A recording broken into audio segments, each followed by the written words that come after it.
और उससे एक पुत्र का जन्म होता है। तो अरुणी जो है वो पुत्र इंद्र के हाथ में देख के भाग के आती है रथ के पास। तो इसलिए राधानाथ महाराज बोलते हैं कि having free time is not a benediction. Free time रहना बेनेडिक्शन नहीं है, बहुत डेंजरस है। कि फ्री टाइम में बहुत प्रॉब्लम है। जैसे बोलते हैं ना इंग्लिश में, idle mind is devil's workshop. क्योंकि वो फ्री टाइम मिला, प्रॉब्लम आ गया। तो अरुण देव जो है भाग भाग के आते हैं और रथ में आके बैठ जाते हैं। और उस समय रथ चलने ही वाला है, वो थोड़ा शराब का इफेक्ट कम होने लगा, राइट।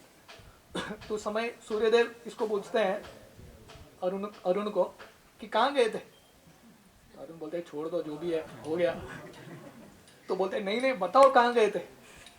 तो इतना प्रेशर करने के बाद ये अरुण बोल देता है। तो सूर्यदेव बोलता है वो रूप मुझे भी देखना है अरुणी का। बोलते हैं एक एपिसोड हो गया, आप क्या करोगे।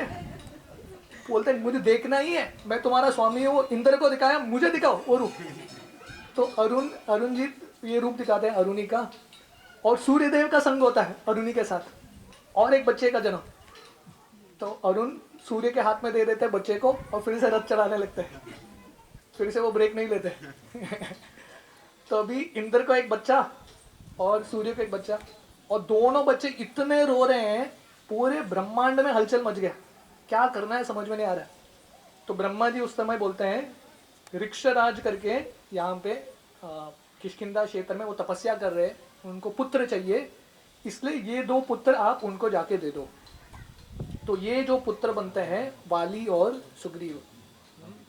तो वाली इंद्र का पुत्र है और सुग्रीव सूर्य का पुत्र है।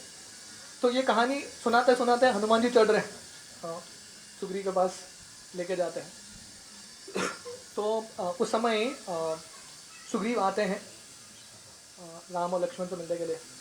तो सुग्रीव मनुष्य का रूप लेके आते हैं और राम और लक्ष्मण सोच रहे हैं ये तो बंदर का रूप में आना चाहिए, हनुमान जी बंदर के रूप में आए हैं, पर ये मनुष्य के रूप में आ गए। क्योंकि सुग्रीव के अंदर इतना इंफेरिटी कॉम्प्लेक्स था, पर इतना उसका कॉन्फिडेंस छूट चुका था, उसको रूप बदल के उसको लग रहा था कॉन्फिडेंस आएगा। जैसे हम बता रहे थे ये पूरा वानर का क्षेत्र है। वानर का मतलब है आर यू ह्यूमन, क्या मनुष्य है। तो सुग्रीव को लग रहा था मनुष्य से मिलने के लिए जा रहा हूं मैं, तो इसलिए मुझे मनुष्य का रूप धारण करना है और मनुष्य का रूप धारण करके मैं मनुष्य बन जाऊंगा। पर हनुमान जी ने मनुष्य का रूप धारण नहीं किया, हनुमान जी अपने ओरिजिनल रूप में आ गए राम के पास। और उनको कुछ इंफेरिटी कॉम्प्लेक्स नहीं था, क्योंकि हनुमान जी को पता था बाहर का वेश इंपॉर्टेंट नहीं है।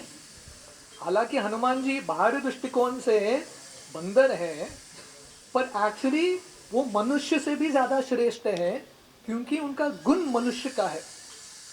तो इसलिए एक्सटर्नल फॉर्म से ज्यादा इंटरनल क्वालिटी है। What is the internal substance. भक्त का वेश धारण करना तो आसान है, थोड़ा मुश्किल है पर हो जाता है कि नहीं। धोती कुर्ता पहनना, तिलक पहनना, वेश तो एक्सटर्नली हो जाता है, पर अंदर गुण विकसित करना वो इंपॉर्टेंट है। इसलिए जब राम और लक्ष्मण सुग्रीव को देखते हैं मनुष्य के रूप में, उनको समझ में आता है। क्योंकि जैसे मैं बोल रहा था कि पूरे किष्किंधा कांड में लॉट ऑफ सेंसिटिविटी एंड बहुत सारा साइकोलॉजी समझ में आता है। तो राम और लक्ष्मण समझ में आ गए कि this fellow is insecure person. Sugriv के साथ इतना एपिसोड हुआ है, he doesn't have any confidence, उसके पास कॉन्फिडेंस ही नहीं है। तो सुग्रीव आके भगवान राम को हाथ मिलाता है, शेक हैंड। अभी पहले बार कोई भगवान से मिल रहा है, हनुमान जी भी मिलते हैं, भगवान के पैर पड़ते हैं। जैसे मैं बोला था सुग्रीव है बंदर, ट्रेनिंग तो हुआ नहीं, धीरे धीरे मनुष्य बन रहा है, अभी भी अनकल्चर्ड ही है, वो भगवान राम को शेक हैंड दे रहा है। इमेजिन करो, पूर्व पुरुषम तो भगवान उसको शेक हैंड कर रहा है, पर भगवान राम भी स्वीकार कर लेता है। अभी क्या एपिसोड है, परिस्थिति है, बंदर के साथ दोस्ती करना है। इसलिए लाइफ में कभी भी किसी को भी अंडर एस्टिमेट नहीं करना चाहिए, कौन आके मदद करेगा पता नहीं। तो मंदार भगवान राम हाथ मिलाते हैं सुग्रीव से और उसका हाथ खींच के आलिंगन करते हैं सुग्रीव को। तो सुग्रीव के आंख से इतना अश्रु निकल रहा है, क्योंकि सुग्रीव भूखा है प्रेम का। हम देखेंगे आगे का ये स्टोरी सुग्रीव वाली से, अपने बड़े भाई से इतना प्रेम करता था वाली से, और इतना प्रयास किया वाली को प्रसन्न करने का, पर वाली कभी प्रसन्न ही नहीं हुआ, नेवर हैप्पी। पर यहाँ पे है खुद के भाई भी नहीं है, अनजाने व्यक्ति हैं, पहले बार मिल रहे हैं, और भगवान राम ऐसा आलिंगन करते हैं सुग्रीव को कि लंबे समय से जानते हैं, इटर्नल फ्रेंड्स। तो सुग्रीव के आंख से अश्रु बह रहा है, नेवर एक्सपीरियंस सच लव। तो भगवान राम का मैनेजमेंट स्टाइल यही था कि वो लोगों को हृदय को कैप्चर करते रहे। Management on the level of the heart. Management के अलग अलग तरीके हैं, लीडर्स के अलग अलग तरीके हैं। एक है जो हाथ के लिए लोगों को आदेश देता है, ये करो वो करो, that is management with the hands, हाथों के साथ मैनेजमेंट। दूसरा लीडर है जो लोगों के साथ बैठ के स्ट्रैटेजिक बनाता है, so it's called management with head, बुद्धि लगाता है लोगों का और मैनेजमेंट करता है। पर सबसे उच्च कोटि लीडर है जो लोगों के हृदय को छू सकता है, he can touch the heart of people. तो ऐसे जो लीडर हैं सही में लोगों को इंस्पायर करते हैं, और ऐसे लीडर के लिए लोग जिंदगी देने के लिए तैयार हैं, जैसे शिला प्रभुपाद। तो प्रभुपाद अपने वेस्टर्न डिसाइपल्स को बोलते थे बहुत बार कि जब नेहरू था ना, नेहरू जब थे उस समय नेहरू बहुत फेमस थे, क्योंकि उस समय उनके पास 3, 4 या 10 फॉरेन सर्वेंट थे। He had 10, 15 European servants. उस समय it was a big thing, Indian के पास 10-15 यूरोपियन सर्वेंट हैं। तो प्रभुपाद बोले नेहरू से हम बहुत ज़्यादा श्रेष्ठ हैं, क्योंकि मेरे पास हजारों फॉरेन शिष्य हैं। नेहरू उनको पेमेंट देता था, मैं किसी को पेमेंट नहीं देता, पर मेरे लिए कुछ भी करने के लिए तैयार है।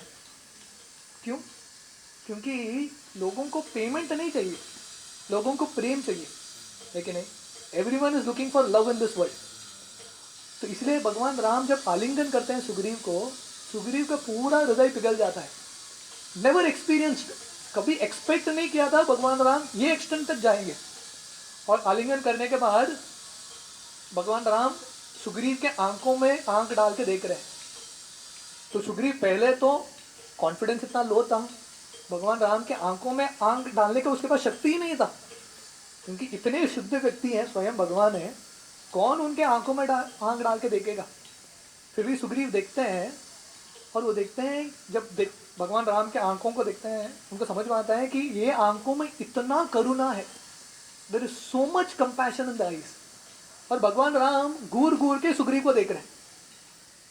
सुग्रीव राम को देखना समझ सकते हैं, क्योंकि भगवान हैं, इतने सुंदर हैं, कोई भी देखेगा तो आंख नहीं निकाल सकता, इतने सुंदर हैं। पर भगवान राम क्यों सुग्रीव को देख रहे हैं? सुग्रीव तो बंदर है, सुंदर कहाँ है बंदर। पर भगवान राम क्यों इतने देर तक सुग्रीव को देख रहे हैं?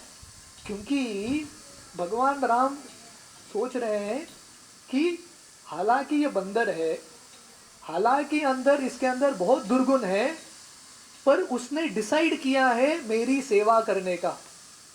इसलिए हमारे साधु आचार्य बताते हैं कि जब जीव निर्णय लेता है कि मैं भगवान का सेवा करूंगा, भगवान ऐसे जीव को बहुत ध्यान से देखते हैं कि इतने जन्मों बाद, ब्रह्मांड भ्रमिते कोनो भाग्यवान जीव, इतने जन्मों बाद अभी जीव मेरे तरफ मुड़ रहा है, इससे ही भगवान इतने प्रसन्न होते हैं। हालांकि सुग्रीव का सेवा शुरू नहीं हुआ, सुग्रीव ने अभी सेवा शुरू भी नहीं किया, पर उसने सोचा कि मैं सेवा करूंगा। So just the desire to serve, भगवान के सामने आके बोलना, भगवान मैं आपकी सेवा करूंगा, मैं माला करूंगा, कुछ तो भगवान के सामने प्रण लेना, उससे ही भगवान प्रसन्न होते हैं। करें या न कर पाए, even that desire is enough to please the lord. तो उसके बाद भगवान राम सुग्रीव को बताते हैं कि हम दोनों भाई हैं, we are both brothers in misery, क्योंकि हम दोनों का परिस्थिति एग्जैक्टली सेम है। हालांकि कनेक्शंस बिल्कुल है ही नहीं, अलग परिवार से हैं, बट सिचुएशन एग्जैक्टली सेम। भगवान राम का राज्य छूट गया, सीता का अपहरण हो गया, पत्नी का अपहरण हो गया और राज्य से बाहर। एग्जैक्टली सुग्रीव का वही सिचुएशन। वाली ने सुग्रीव के राज्य को ले लिया, वाली ने सुग्रीव के पत्नी को छीन लिया और राज्य से बाहर कर दिया। तो भगवान बोले क्योंकि हम दोनों का परिस्थिति सेम है इसलिए हम दोनों दोस्त हैं। और भगवान बोलते हैं जब सुख में कोई दोस्त बनता है शायद वो दोस्ती टूट सकता है, पर जब दुख में एक ही परिस्थिति के साथ व्यक्ति दोस्त बनता है वो दोस्ती कभी छूटेगा नहीं। और उसी समय जब सुग्रीव और राम